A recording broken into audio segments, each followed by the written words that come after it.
আরত 69 ছিল। আরতি করিয়া কৃষ্ণে করাইলা শয়ন, আচার্য আসি প্রভুরে তবে কইলা নিবেদন।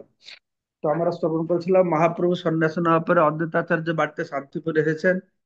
কিভাবে অদ্বৈতাচার্য গৃহস্থ হিসাবে সন্ন্যাসীকে তার ঘরে নিমন্ত্রণ করেছেন, কিভাবে রান্না করেছেন, কেউ ভগবানকে ভোগ লাগিয়েছেন, সবাইকে খাওয়াইছেন, এসব আলোচনা হচ্ছে। তো আরতি টারতি করেছেন, ভগবান ভোগ লাগিয়ে তারপরে এসে মহাপ্রভুকে নিবেদন করছেন। গৃহের ভিতরে প্রভু করুণ গমন, দুই ভাই আইলা তবে করিতে ভোজন। তো আদ্বৈতাচার্যকে বলছেন নিত্যানন্দ প্রভু গৌরাঙ্গ মহাপ্রভুকে, আপনারা দুজন ঘরে আসুন। তারপর শুনে তারপর মহাপ্রভু নিত্যানন্দ প্রভু প্রসাদ সেবা করতে এসেছেন। মুকুন্দ হরিদাস দুই প্রভু বলাইল, জোড় হাতে দুই জন কহিতে লাগিল। তো চৈতন্য প্রভু নিত্যানন্দ প্রভু তখন মুকুন্দ হরিদাসকে তাদের সঙ্গে আসতে বললেন। মুকুন্দ হরিদাস উভয় করজোড়ে তাদের বললেন। মুকুন্দ কহে, মোর কিছু কৃত্য নাহি সরে, আছে মুই প্রসাদ পামু তুমি যাহ ঘরে। তো মুকুন্দ বললেন, হে প্রভু, আমার এখনো কিছু কৃত্য বা কাজ বাকি আছে, তো আমি পরে প্রসাদ গ্রহণ করব, আপনারা ঘরে যান, প্রসাদ পান। মুকুন্দ বলল। আর হরিদাস ঠাকুর কি বললেন? হরিদাস কহে, মুহি পাপিষ্ট অধম, বাহিরে এক মুষ্টি পাছে করিমু ভজন। তো হরিদাস ঠাকুর বললেন, আমি তো অত্যন্ত পাপিষ্ট অধম, আমি পরে বাইরে দাঁড়িয়ে এক মুঠো প্রসাদ গ্রহণ করব। তো তাৎপর্য প্রভুপাদ বলছেন, হিন্দু ও মুসলমানেরা যদিও বন্ধুর মতো একত্রে বাস করতেন, তবুও তাদের মধ্যে বৈশিষ্ট্য সূচক স্বতন্ত্রতা ছিল। মুসলমানদের জবান বলে মনে করা হতো, এবং তাদের খেতে ডাকা হলে খাবার দেওয়া হতো বাড়ির বাইরে। শ্রী চৈতন্য মহাপ্রভু এবং নিত্যানন্দ প্রভু যদিও হরিদাস ঠাকুরকে তাদের সঙ্গে প্রসাদ গ্রহণ করতে আহ্বান করেছিলেন, কিন্তু অত্যন্ত বিনয়ের সঙ্গে হরিদাস ঠাকুর বলেছিলেন, আমি বাড়ির বাহিরে এক মুঠো প্রসাদ পাবো। যদিও হরিদাস ঠাকুর ছিলেন একজন অতি উত্তম বৈষ্ণব, তাকে অদ্বৈত আচার্য প্রভু নিত্যানন্দ প্রভু চৈতন্য মহাপ্রভু স্বীকৃতি দান করেছিলেন, তবুও সমাজের আহ শান্তি ব্যাহত না করার জন্য তিনি মুসলমান রূপে নিজেকে হিন্দু সমাজ থেকে দূরে রেখেছিলেন। তাই তিনি প্রস্তাব করেছিলেন যে তিনি বাড়ির বাইরে প্রসাদ পাবেন। যদিও তিনি ছিলেন অন্য সমস্ত মহান বৈষ্ণবদের সমপর্যায়ভুক্ত মহাত্মা, তবুও তিনি নিজেকে পাপিষ্ঠ অধম বলে বিবেচনা করেছিলেন। পারমার্থিক মার্গে অতি উন্নত হওয়া সত্ত্বেও বৈষ্ণবেরা অত্যন্ত দীন ও বিনীত ভাব প্রদর্শন করেন। দেখুন, এত মহান বৈষ্ণব, তো বৈষ্ণব ভাবটি কি না নিজেকে নিচু বলে মনে করছে, সবার কাছ থেকে সম্মান পাচ্ছে, বাহিরে সম্মান পাচ্ছে, কিন্তু অন্তরে আমি কত নিকৃষ্ট এই ভাবটি, নাটক দেখাচ্ছে না। আমি আমি দাস, আপনারা দাস, নাটক নয়, সে ভাবটা সে হৃদয়ে গ্রহণ করেছেন। হরিদাস ঠাকুর নিজেকে জবান মনে করে বাইরে রেখেছে। দেখুন তাহলে কি তার দেহাত্ম বুদ্ধি হলো নাকি? দেখতে আমাদের না দেহাত্ম বুদ্ধি তো রাখা ঠিক নয়। কে ব্রাহ্মণ কে শূদ্র এরকম উচ্চ ভক্ত হয়, মানে কি করে নিজেকে মনে করছে আমি তো আহ, স্বর্গের অত মানে নিচ জন্ম হয়েও তা অত মহান ভক্ত তিনি মনে করছেন যে আমি হচ্ছি খুব নিচু। দেহাত্ম বুদ্ধির মাধ্যমে তিনি কি করছেন? দেহ ভোগের কথা চিন্তা করছে না, যে আমি কত নিকৃষ্ট বলে মনে করছেন। তাই এখান দেহাত্ম বুদ্ধিটা তাকে সাহায্য করছে, ভক্তিকে উন্নতি হওয়ার জন্য। তো সেটা হচ্ছে বৈষ্ণবের লক্ষণ। পরমাত্মিক দিকে অত্যন্ত উন্নত হলেও তিনি দীন আর বিনীত ভাব অন্তর থেকে প্রকাশ করেছেন। দুই প্রভু লয়া আচার্য গেলা ভিতর ঘরে, প্রসাদ দেখিয়া প্রভুর আনন্দ অন্তরে। তো নিত্যানন্দ প্রভু ও চৈতন্য মহাপ্রভুকে নিয়ে অদ্বৈত আচার্য প্রভু ঘরের ভিতরে গেলেন। দুই প্রভু লয়া, আচার্য গেলা ভিতর ঘরে, দেখিয়া প্রসাদ দেখিয়া প্রভুর আনন্দ অন্তরে। অর্থাৎ হরিদাস ঠাকুর ভিতরে গেলেন না, আর হরিদাস ঠাকুর চায় না মহাপ্রভু তাকে টানটাকে ভিতরে নিলেও না। কেন না, সমাজের যে সিস্টেমটাকে মহাপ্রভু বা হরিদাস ঠাকুর সেটাকে ভঙ্গ করে বিশৃঙ্খলা সৃষ্টি করতে চাইছেন না। হ্যাঁ, তো তাই মহাপ্রভু নিত্যান্ত প্রভু তারা দুজন, হ্যাঁ, ভিতরে প্রবেশ করেছেন। তো ভিতরে গিয়ে দেখছেন চৈতন্য মহাপ্রভু যে আনন্দিত হয়েছিলেন। হ্যাঁ, অনেক প্রকারের খাদ্যদ্রব্য খুব সুন্দরভাবে রান্না করে সে কৃষ্ণকে নিবেদন করা হয়েছে। কৃষ্ণকে অত সুন্দর খাবার দেওয়া হয়েছে দেখে আনন্দ পাচ্ছে। কৃষ্ণকে সুন্দর আভরণ ভূষণ, কৃষ্ণের সেবা যত ঐশ্বর্যিত করা হবে, ভক্ত দেখে ততটা আনন্দ পাবে। প্রকৃতপক্ষে সব রকমের ভোগ শ্রীকৃষ্ণের জন্যই রান্না করা হয়, মানুষদের জন্য নয়। কিন্তু ভক্তরা মহা আনন্দে কৃষ্ণকে নিবেদিত সেই সকল দ্রব্য প্রসাদ রূপে গ্রহণ করেন। তো ভক্তরা যা খায় সেটা কৃষ্ণ প্রসাদ বলে। তারা তাদের আনন্দের কারণ হচ্ছে কৃষ্ণের প্রসাদ। সেটা মহাপ্রভু জগন্নাথ প্রসাদ পাচ্ছেন, তিনি বলছেন এখানে অনেক প্রকারের সুস্বাদু মশলা ইত্যাদি দেওয়া হয়েছে, কিন্তু এগুলো এই সমস্ত মশলার জন্য সুস্বাদু হয়েছে তা না। এটা ভগবান জগন্নাথের অধরের অমৃত বলে সুস্বাদু হয়েছে। আসলে জগন্নাথ মন্দিরে যে রান্না হয়, কোনো তেল দেওয়া হয় না, কোনো প্রকারের মশলা দেওয়া হয় না, শুধু বয়েল করে দে আর উপর একটু সরিষা ভাজা হয়তো ছেড়ে দে।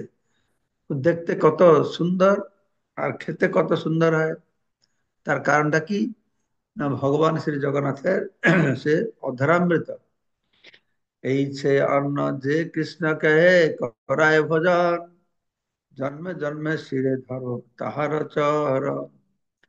শ্রী চৈতন্য মহাপ্রভু আনন্দিত হয়ে বলছেন যে এই ধরনের অন্ন যিনি শ্রীকৃষ্ণকে ভোজন করান, জন্ম জন্মান্তরে আমি তার চরণ আমাকে আমার মস্তকে ধারণ করি।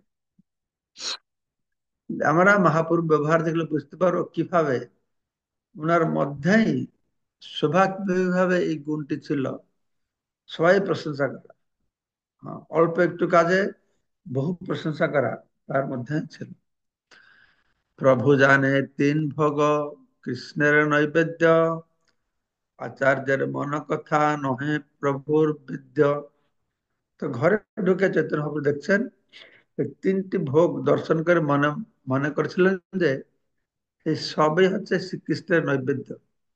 তিনি অদ্বৈত আচার্যের অভিপ্রায় বুঝতে পারেন। তো এই সম্পর্কে ছিল ভক্তি সিদ্ধান্ত ঠাকুর এই সম্বন্ধে বলেছিলেন যে অদ্বৈত আচার্য প্রভু যে তিনটি ভাগ দিলেন, তার মধ্যে ধাতু পাত্রটি ছিল, ধাতু পাত্রটির উপরে কৃষ্ণের ভোগ ছিল, আমরা শ্রবণ করেছিলাম, আর ছিল কল্লা পাতায়। তো ধাতু শ্রীকৃষ্ণের ভোগ, কৃষ্ণকে শ্রী অদ্বৈতাচার্য প্রভু স্বয়ং নিবেদন করেছিলেন। আর কলা পাতার দুটি ভোগ দুটি চৈতন্য মহাপ্রভু নিত্যান্ত প্রভুর জন্য আহ, নিবেদিত অবস্থায় ছিল। তা অদ্বৈতাচার্য প্রভু মনে মনে রেখেছিলেন, তিনি মহাপ্রভুর কাছে ওই কথা বলেননি। সুতরাং মহাপ্রভু তিনটি ভোগে কৃষ্ণের নৈবেদ্য বলে মনে করছেন, যে তিনটে ছিল। তো ঠাকুরের সামনে আসতে এরা মনে করে ওই ভোগ লেগেছে, কিন্তু অদ্বৈতাচার্য মহাপুর তাদের ওই প্লেটটা ভগবানকে ভোগ করা।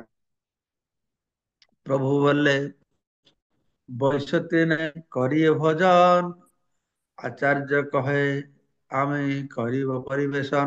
তো মহাপ্রভু বলছেন যে তিনটে পাতা আছে, তো আর তিনজন বসে আমরা ভজন করি, প্রসাদ সেবা করি। তো আচার্য বলছেন, "না, ওখানে বসবার আন দুই পাত, অল্প আনিতায় দেহ ব্যঞ্জন ভাত।" তো চৈতন্য মহাপ্রভু মনে করেছিলেন যে সেই তিনটি পাতাই বিক্রি করার জন্য।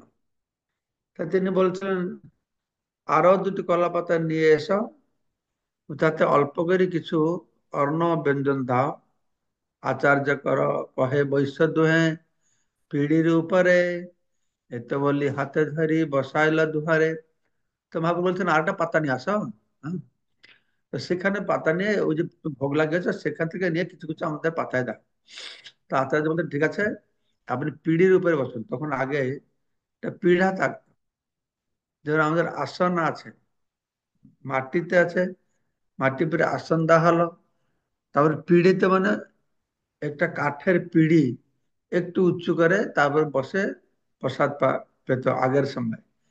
এখন তো আরো উঁচু চেয়ার টেবিল হয়ে গেছে, কিন্তু আগে এই পিঁড়িতে বসতো। হুম। প্রভু কহে সন্ন্যাসী ভক্ষ্য নহে উপকরণ, ইহা খাইলে কইছে হয় ইন্দ্রিয় বারণ। তো মহাপ্রভু বলছেন অত প্রকারের ভোজন করে সন্ন্যাসী কি করে থাকবে, এতে ইন্দ্রিয় তর্পণ হবে। উপকরণ বলতে মানে ডাল তরকারি প্রভৃতিকে বোঝাচ্ছে। তো সেগুলি দিয়ে খুব সুন্দরভাবে অন্ন ভোজন করা যায়। তাই সেই রকম মুখরোচক দ্রব্যে সন্ন্যাসীর অধিকার নেই। ইন্দ্রিয় প্রিয় বস্তু সেবনে ভোগ প্রবৃত্তি প্রবল হয়। সেই জন্য শ্রী চৈতন্য মহাপ্রভু সন্ন্যাসীদের অত্যন্ত উপাদেয় খাদ্য গ্রহণ করতে নিষেধ করেছে। কেননা বৈষ্ণব সম্প্রদায়ের আদর্শ হচ্ছে বৈরাগ্য বিদ্যা। তাই শ্রী চৈতন্য মহাপ্রভু রঘুনাথ দাস গোস্বামী উপদেশ দিয়েছেন, ভালো না খাইবে আর ভালো না পরিবে। এইভাবেই তিন সন্ন্যাসীদের তিনি সন্ন্যাসীদের আদর্শ নির্ধারণ করে গেছেন। ভগবত ভক্ত কৃষ্ণপ্রসাদ ব্যতীত অন্য কিছুই গ্রহণ করেন না। অর্থবান গৃহস্থরা অত্যন্ত মুখরোচক উত্তম উত্তম দ্রব্য শ্রীকৃষ্ণকে ভোগ দিয়ে থাকেন। ফুলমালা, পলঙ্ক, অলঙ্কার, উপাদেয় খাদ্যদ্রব্য, পান, তাম্বুল আদি কৃষ্ণ বিলাস সামগ্রী হলেও অকিঞ্চন বৈষ্ণবগণ তাহাকে প্রাকৃত বা বিভৎস জ্ঞানে সেই সমস্ত দ্রব্য গ্রহণ করেন না। তিনি মনে করেন যে সেগুলি স্বীকার করলে ভগবানের চরণে অপরাধ হবে। বৈষ্ণব অভিমানী অবৈষ্ণব সহজিয়ারা বুঝতে পারে না শ্রী চৈতন্যপুর কেন অদ্বৈত আচার্য প্রভুকে অন্য দুটি পাতায় অল্প একটু অন্ন ব্যঞ্জন দিতে বলেছিলেন। তো আচার্য কহে ছাড়া তুমি আপনার চুরি, আমি সব জানি তোমার সন্ন্যাসী ভারী ভুরি। তো মহাপুরুষ বলছে সন্ন্যাস অত ইন্দ্রের ভোগের কথা কি করে আমি খাবো গুলো। তো অদ্বৈত আচার্য বলছেন, হ্যাঁ, যখন মহাপ্রভু হ্যাঁ তার জন্য পরিবেশিত অন্ন গ্রহণ করতে চাননি, তখন অদ্বৈত আচার্য বলছেন যে ছাড়া তুমি আপনার চুরি, তুমি তো লুকোচুরি ছাড়ো, আমি সব জানি তোমার সন্ন্যাসের ভারী ভুরি। আমি তোমার সব কথা জানি, আর তোমার সন্ন্যাস গ্রহণের গোপন কারণটিও আমি জানি। তুমি যে বাহিরে সন্ন্যাস দেখাচ্ছ, কিন্তু অন্তরে তোমার ভাবটি আলাদা। আর কেন তুমি সন্ন্যাসী না সেটাও জানো। আর সন্ন্যাসীরা ভালো ভালো খায় না সেটা যে বলছো, এই আহ, এই যেরকম বললাম লুকোচুরি কথা বাদ দাও। ভজন করহ ছাড়ি বচন চাতুরি, প্রভু কাহে এত অন্ন খাইতে না পারি। তো অধ্যাচার্য বলছেন আর বেশি বাকচাতুরি না করে এবার খাও। এত অন্ন আহ, আমি মহাপ্রভু যে এত অন্ন আমি কি করে খাবো। আচার্য বলে অকপটে করহ আহা, যদি খাইতে না পারো পাতে রহিবে কার। তো অদ্বৈত আচার্য বলছেন যে যতটুকু পারবেন ততটুকু খান। হম, অকপট ভাবে মন ভরে তুমি খেতে থাকো। আর যখন পেট ভরে যাবার খেতে পারবে না, হ্যাঁ, তখন কিছু পাতায় থেকে যাবে। প্রভু বলে এত অন্ন নারী বা খাইতে, সন্ন্যাসীর ধর্ম নহে উচ্ছিষ্ট রাখিতে। তো মহাপ্রভু বলছেন আমি তো অত অন্ন খেতে পারবো না, আর সন্ন্যাসীদের তার পাতা কিছু উচ্ছিষ্ট রাখা উচিত নয়। শ্রীমদ ভাগবতে একাদশ স্কন্ধ অষ্টাদশ অধ্যায় 19 নম্বর শ্লোকে বলা হয়েছে, बहिर्जलाशयं गत्वा तत्रोपस्पृश्य बाग्रिजत् विभज्य पावितं शेषम भुंजिता शेषम आरुतम। গৃহস্থের গৃহ থেকে সন্ন্যাসী যে খাদ্য পাবেন তা নিয়ে বাহিরে কোনো জলাশয়ের কাছে গিয়ে তিন ভাগে বিষ্ণু ব্রহ্মা সূর্যদেবকে নিবেদন করে, কোনো উচ্ছিষ্ট না রাখে পুরোটাই গ্রহণ করতে হবে। এই কথা আচার্য বলে, নীলাচলে যাও ৫৪ বার ৫৪ বার, একবারে অল্প খাও ১০০ ১০০ বার। আচার্য চৈতন্যকে অদ্বৈত আচার্য বলছেন। হুম, তো জগন্নাথ দেবের থেকে অভিন্ন জেনে অদ্বৈত আচার্য বললেন, নীলাচলে তুমি ৫৪ বার খাও, প্রতিবারে শত শত ভাণ্ডপূর্ণ নৈবেদ্য তুমি আহার করো। তো অদ্বৈত শ্রীমন মহাপ্রভু ভগবান জগন্নাথ থেকে অভিন্ন, সেই বুঝে তিনি বলছেন, তুমি তো জগন্নাথ মন্দিরে বসে কত ভ্যারাইটির কত কত খাচ্ছ, তো এখানে কেন মানা করছো, খেতে পারবে না বলছে। তিনজনের ভক্ষ্য প্রিয় তোমার এক গ্রাস, তার লেখায় এই অন্ন নহে পঞ্চগ্রাস। ভদ্রাচার্য বলছেন, এই তিনজনের ভক্ষ্য তো তোমার এক গ্রাস না, সেই তুলনায় এই অন্ন তোমার 5টি গ্রাসও হবে না। মোর ভাগ্যে মোর ঘরে তোমার আগমন, ছাড়হ চাতুরী প্রভু করহ ভজন। তদ্বৈতাচার্য বলছেন যে আমার পরম সৌভাগ্যের ফলে তুমি আমার গৃহে এসেছ, দয়া করে এখানে এখন ছল চাতুরি ছাড়ো এবং ভোজন করো। হ্যাঁ, ছাড়হ চাতুরি প্রভু করহ ভোজন। এত বলি জল দিল দুই গোসাইর হাতে, হাসিয়া লাগিলা দুহে ভোজন করিতে। তখন অদ্বৈতাচার্য নিত্যানন্দপুর গৌরাঙ্গ মহাপ্রভুর হাতে জল দিয়েছেন, আর দুইজন হাসতে হাসতে ভোজন করতে বসেছেন। নিত্যানন্দ কহে কইলু তিন উপবাস, আজি পালনা করিতে ছিল বড় আস। নিত্যানন্দ বলছেন, 3 দিন ধরে আমরা উপবাস করেছি, আজকে পারণ অর্থাৎ উপবাস আমরা ভঙ্গ করব। আজি উপবাস হইল আচার্য নিমন্ত্রণে, অর্ধ পেট না ভরিবে এই গ্রাসে কর্ণে। যদিও চৈতন্য মহাপ্রভু মনে করছিলেন যে খাবারের পরিমাণ প্রচুর ছিল, নিত্যানন্দ প্রভু বললেন যে এই অন্ন তার কাছে এক গ্রাসও নাই, আমি 3 দিন ধরে খাই না, উপবাস বসে আছি, আর এইটুকু দিয়েছে। হ্যাঁ, বলছে তিনি 3 দিন ধরে উপবাস করেছিলেন, আশা করছিলেন যে সেই দিন তিনি পালনা করবেন। তো তিনি বললেন, যদিও অদ্বৈত আচার্য প্রভু আমাকে তার বাড়িতে প্রসাদ গ্রহণ করতে নিমন্ত্রণ করেছেন, কিন্তু আজও দেখছি আমাকে উপবাস করতে হবে, কারণ এত অল্প অরণ্যে আমার অর্ধেক পেটও ভরবে না। নিত্যান্ত প্রভু বলছে। আচার্য কহে, তুমি হও তৈর্থিকী সন্ন্যাসী, কভু ফল মূল খাও কভু উপবাসী।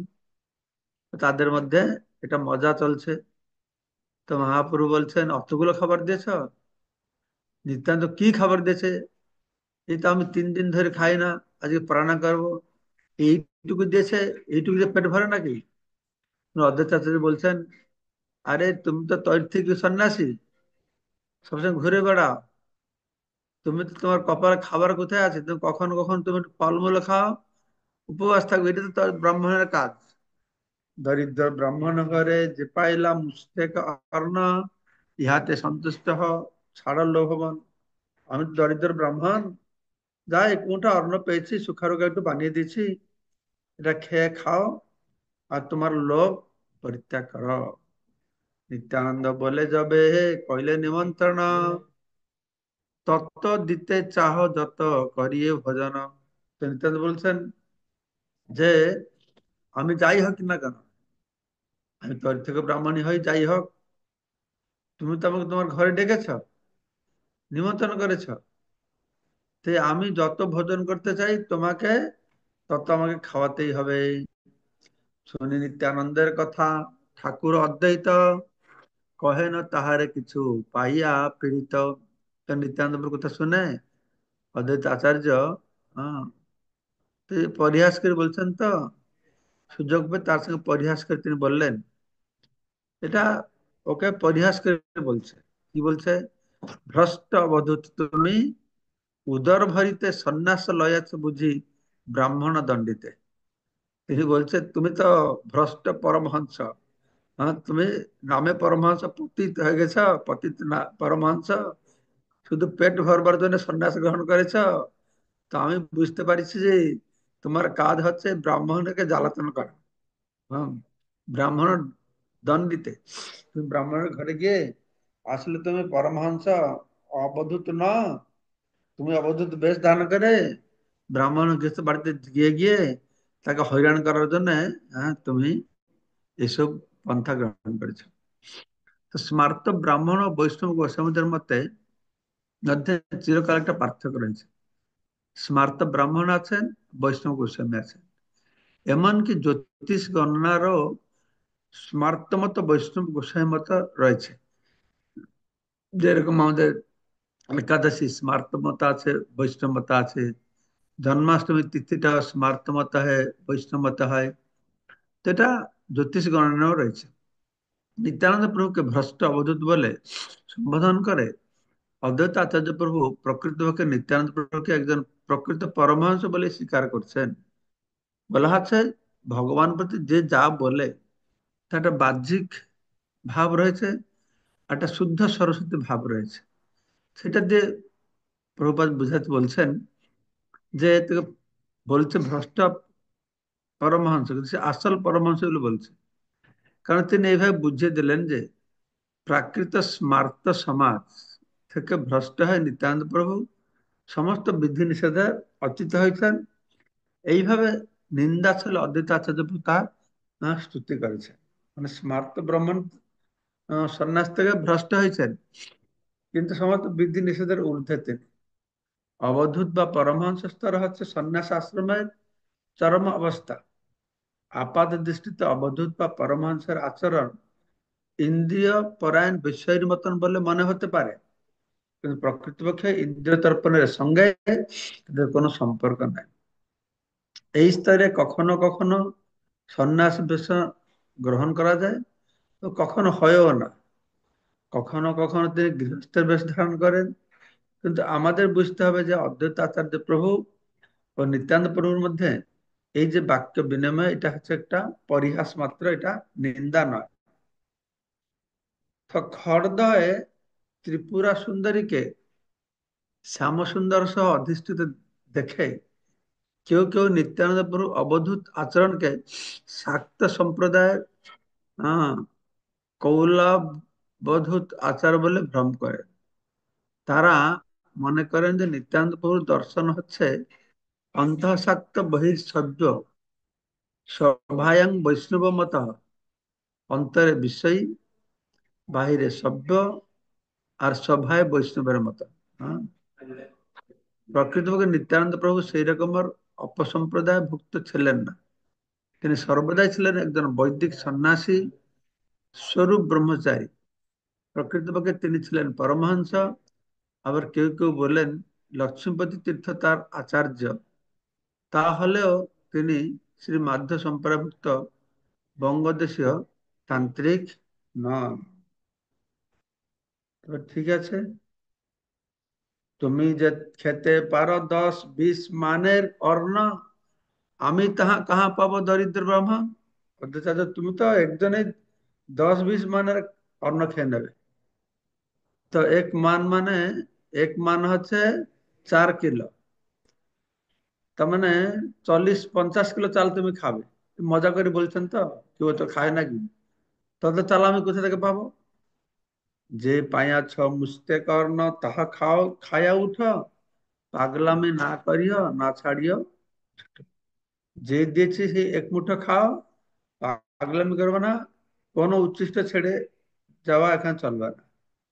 এই মত হাস্যরসে করে না ভোজন, অর্ধ অর্ধ খায়া প্রভু ছাড়ে না ব্যঞ্জন। হ্যাঁ, এরকম হাস্য রসিকতা করে ভোজন করছেন, এক একটি ব্যঞ্জনের অর্ধেক অর্ধেক খেয়ে চৈতন্য মহাপ্রভু সেগুলি রেখে দিতে লাগলেন। সেই ব্যঞ্জন আচার্য পুনঃ করেন পুরাণ, এই মত পুনঃ পুনঃ পরিবেশে ব্যঞ্জন। মাত্র অর্ধেক ব্যঞ্জন শেষ হওয়ার মাত্রই অর্ধেক কি করেন, আবার ভরে দেয়। এভাবে বারম্বার ভরছে। দোনা ব্যঞ্জনে ভরি করেন প্রার্থনা, প্রভু বলে আর কত করিও ভজন।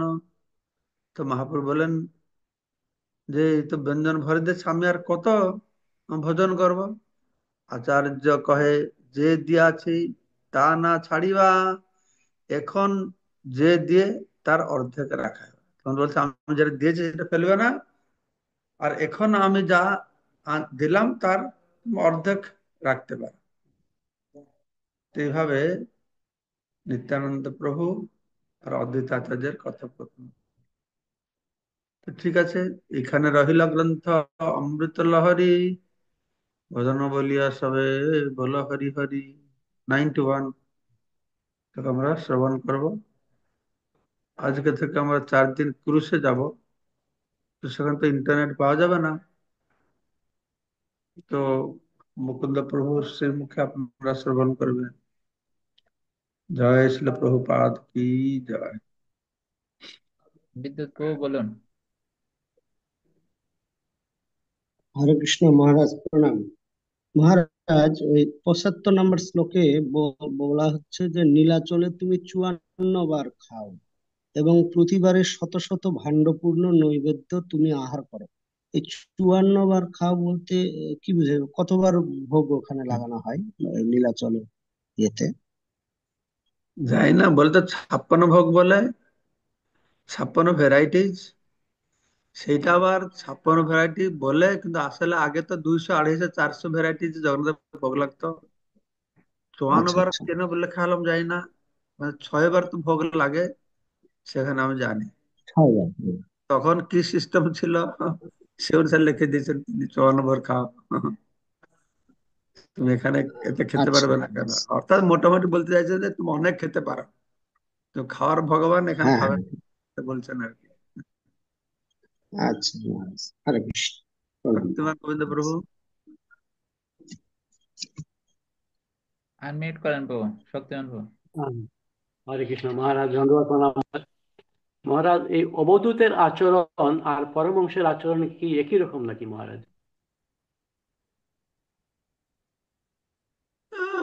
ব্যাপার আছে কি, যারা পরমহংস স্তরে আছে তারা তো কৃষ্ণ চেতনায় থাকে, হ্যাঁ। তাদের কার্যকলাপে কোন ঠিক ঠিকানা থাকে না। পরমহংস স্তরে যারা আছে তাদের আচার্য যেরকম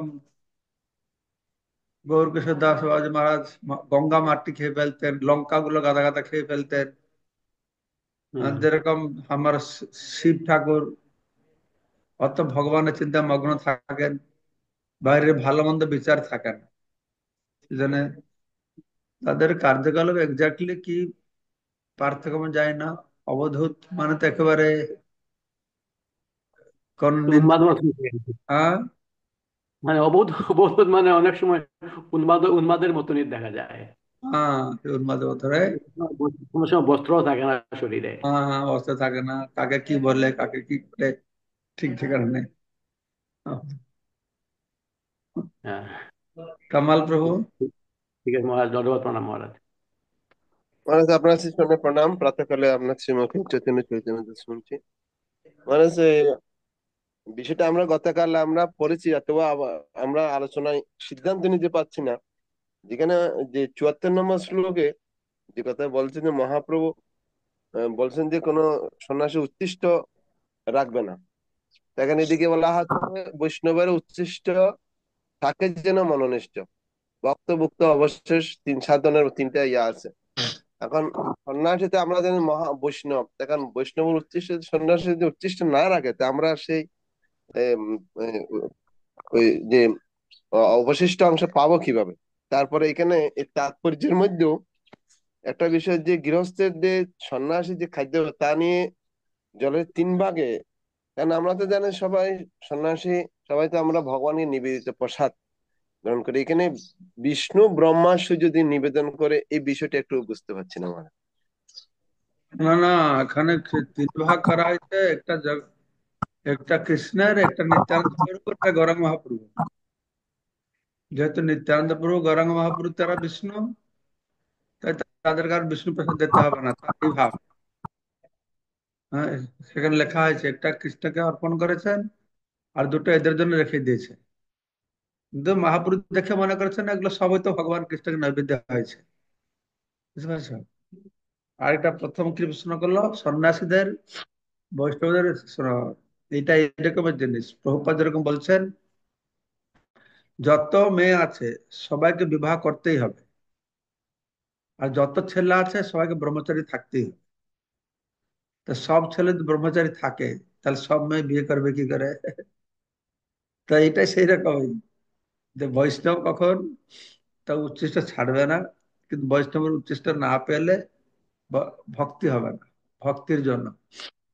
তো ব্যাপারটা কি, যে বৈষ্ণবেরা যেরকম অনেক আছে, তারা আসল বৈষ্ণব না হয়েও সবাইকে উচ্ছিষ্ট খাওয়ায়, চরণ ধুলি যায়, চরণ ধুয়ে জল পান করায়। এটা একটা মানে প্রথা হিসাব হয়ে গেছে, এটা খেতেই হবে, কাড়াকাড়ি করতে হবে, পা ধরে মানে যে টানটানি করতে হবে।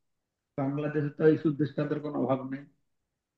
তো এগুলো একটা প্রথা হিসাবে করে, কিন্তু ভক্তিতে করে না। একটা প্রথা আছে, টানাটানি করে, কিন্তু নিয়ম অনুসারে আহ আমরা আচরণে দেখেছি যে আমাদের এইরকম সুন্দর সেবা করতে হবে, ব্যবহার করতে হবে, ভক্তি করতে হবে, যে বৈষ্ণবরা খুশি হয়, তাদের প্রসাদ আমার জন্য রাখবে। যেন মহাপ্রভু দেখা গেছে, মহাপ্রভু বলছে আমার প্রসাদ একে দেবে। নিত্যানন্দ প্রভু যেরকম রঘুনাথ দাস গোস্বামীকে ডেকে তার চরণের উপরে, তার মাথার চরণ স্থাপন করেছেন। বুঝতে পারছো? আমরা কিছু করব না, বৈষ্ণব আচরণ নাই, ব্যবহার নাই, সেবা নেই, শুধু প্রসাদের সঙ্গে গাড়াগাড়ি করবো। বাংলাদেশে তো কোনো বৈষ্ণব খাবে প্রসাদ ছাড়েও উচ্ছিষ্ট কেউ অপেক্ষা করে না। কিন্তু খাচ্ছে তখন হাতে রেখে দিবে, হ্যাঁ মহারাজ একটু প্রসাদ উচ্ছিষ্ট দে। আহ, তো ব্যাপার হচ্ছে কি, তুমি যোগ্য, তুমি উৎসবে যোগ্য হয়েছ না? তো খাওয়ার সময় হাত দেখে লোকটা যে শান্তিতে খাবে, শান্তিতে খাতেও দেবে না, সেটা দেখবে না, লোক খায় না। আর তুমি যদি একটা খাচ্ছে, যে দু চারটে হাতে সব শেষ হয়ে যাচ্ছে, সে খাবেটা কি আর? এই সেই চিন্তা নেই, আমাকে উচ্ছিষ্ট খেতেই হবে। এইটা একটা প্রথা হিসাবে বাংলাদেশে বেশি করে, অন্তরে ভক্তি থাকবে না থাক, করে আসছে, দেখে আসছে, এটা চলছে আর কি চলছে, তাই না? সেই আমাদের স্টোরি আছে না, সে মেয়ের বিয়েতে ঝুড়ি ঢাকা দেওয়ার মতন এটা হয়ে গেছে। হ্যাঁ, এইটাই দেখি আমি খুব, বাবা দাদু সে দেখেছি ওটা করে না। আমি সেরকম যোগ্য হতে হবে, সেরকম বিনয়ী হতে হবে, সেরকম সেবা মনোবৃত্তি থাকবে, যে বৈষ্ণব খুশি হয়, যে সে তার উচ্ছিষ্ট দিয়েও তার কোনো চিন্তা থাকবে না, কারণ যে তাকে উচ্ছিষ্ট দেবে তার কর্মফল ভোগ করতে হবে। তো আমি যেরকম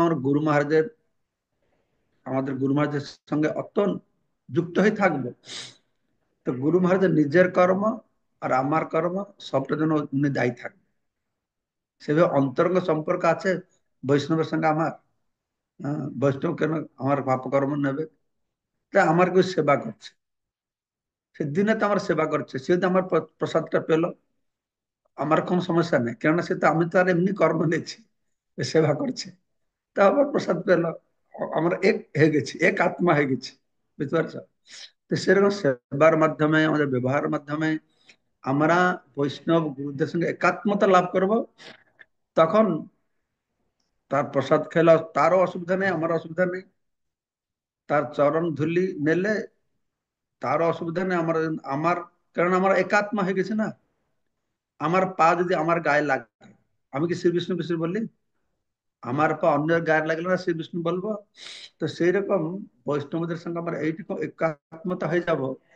তো বৈষ্ণব, আমরা পা ধরতে যাচ্ছি, বৈষ্ণবরা কষ্ট পাচ্ছে, পা ছিটকে নিয়ে যাচ্ছে, নাকি টানটানি করছে, সেটা ভালো না? আমার অত খুশি হয় বৈষ্ণব যে সে আমাকে বসে পাশে খাওয়াবে, তার উচ্ছিষ্ট দিকে, এটা ভালো, কোনটা ভালো এটা দেখতে হবে।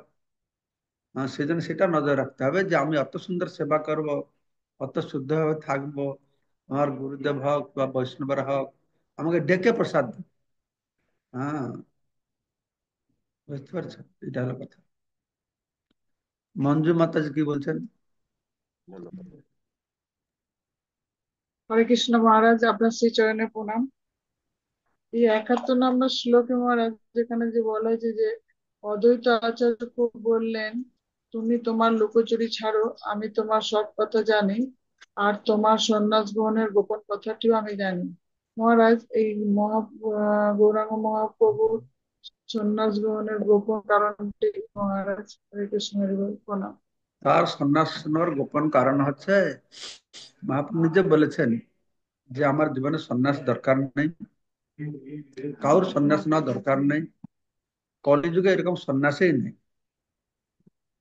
আর ভগবত ভক্তি কৃষ্ণ প্রেম পেতে হলে সন্ন্যাস ব্রত গ্রহণ করা বা সন্ন্যাস আশ্রমের অপেক্ষা রাখতে হয় না, বুঝতে পারছো? সে গৃহস্থ হোক, বানপ্রস্থ হোক, ব্রহ্মচারী হোক, সন্ন্যাস হোক, যে কোনো আশ্রমে থেকে সে ভগবত ভক্তি অনুশীলন করে কৃষ্ণ প্রেম লাভ করতে পারে। I took this, become very heavy. Yeah, I can't take lots will be too much for me. Anyway, but I enjoyed it. I kept some pouches for Okay. Yeah. So, তো ব্যাপার হচ্ছে কি বলছিল ভুলে গেলাম, এখানে একটা কথা বলে ফেললাম। কি বলছিল? কেন গৌরাঙ্গ মহাপ্রভু হ্যাঁ মানে হ্যাঁ হ্যাঁ, সন্ন্যাস? তো উনি সন্ন্যাস নিলেন এই জন্য যে মহাপ্রভু যখন এই প্রেম ভক্তিতা প্রচার করলেন, অনেক অনেক নতুন জিনিস করেছেন। যেরকম কৃষ্ণ নাম আগে মহাপ্রভু পূর্বে উচ্চস্বরে বলা ছিল না। মহাপ্রভু সব আচান্ডাল ব্রাহ্মণ সবাইকে সমানভাবে দেখলেন। আর মহাপ্রভু যে গোপী ভাব প্রকাশ করলেন, রাধা ভাব প্রকাশ করলেন, এগুলো সাধারণ লোক বুঝতে না পেরে তার নিন্দা মন্দ করা শুরু করে দিয়েছেন। অনেক তাকে দেখে সহ্য করতে পারে না। তার বন্ধুরা তাকে বদনাম দেওয়া, তাকে প্ল্যান করছে আমরা ওকে মারবো কেন। একদিন মহাপ্রভু গোপী গোপী ভাব করেছিলেন, কেউ এসে কি কিছু বলেছে, তাকে লাঠি নিয়ে দৌড়িয়েছেন মহাপ্রভু। তো সব তার বন্ধুরা কি করছে, ও কি বড় হয়ে গেল, এরকম করবে, ও সব লাঠি এইরকম করিডোরে মহাপ্রভু দেখছেন যে আমি তো এদেরকে উদ্ধার করতে আসলাম, এরা যদি আমাকে এরকম আমার প্রতি মানে এরকম একটা কথা বলে, তাহলে তো এদের তো নরকগামী হবে, তাহলে আমি তো তাদের নরকে যাওয়ার কারণ হয়ে যাব, উদ্ধার পাবে কি করে। তো আমি যে সন্ন্যাস নেব, তখনকার সময় সন্ন্যাসী বুদ্ধিতে সবাইকে সম্মান করতো সবাই। হ্যাঁ, সন্ন্যাসীদের সম্মান ছিল। সন্ন্যাসী বুদ্ধিতে অন্তত আমাকে সম্মান করলে তাদের কল্যাণ হবে। সেজন্য এই ছল সন্ন্যাস মহাপ্রভু গ্রহণ করেছিলেন। ওই কর্ম সন্ন্যাস বা একদণ্ডী সন্ন্যাস যেরকম তারা নিয়ম নীতি পালন করে, সেই রকম না করে তিনি কি করেছেন, এই সন্ন্যাস গ্রহণ করেছেন। এইটাই সেই জন্য অত্যাচার তুমি কেন সন্ন্যাস নিচ্ছ আমি জানি। হ্যাঁ, তাই সন্ন্যাসীর যা নিয়ম নিষ্ঠা সব যে তোমাকে ফলো করতে হবে তা নয়। হ্যাঁ, এই হলো কথা। হরে ঠিক কৃষ্ণ আছে, মহারাজ, আপনার শ্রী চরণে প্রণাম। তো ঠিক আছে, তাহলে আমরা এখানে আজকের আলোচনাকে বিশ্রাম দেব। সবাইকে অশেষ ধন্যবাদ আজকে আলোচনায় যোগদান করবার জন্য। বাঞ্ছা কল্পতরুভ্যশ্চ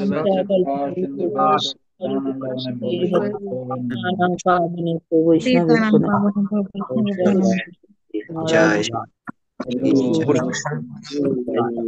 হোক।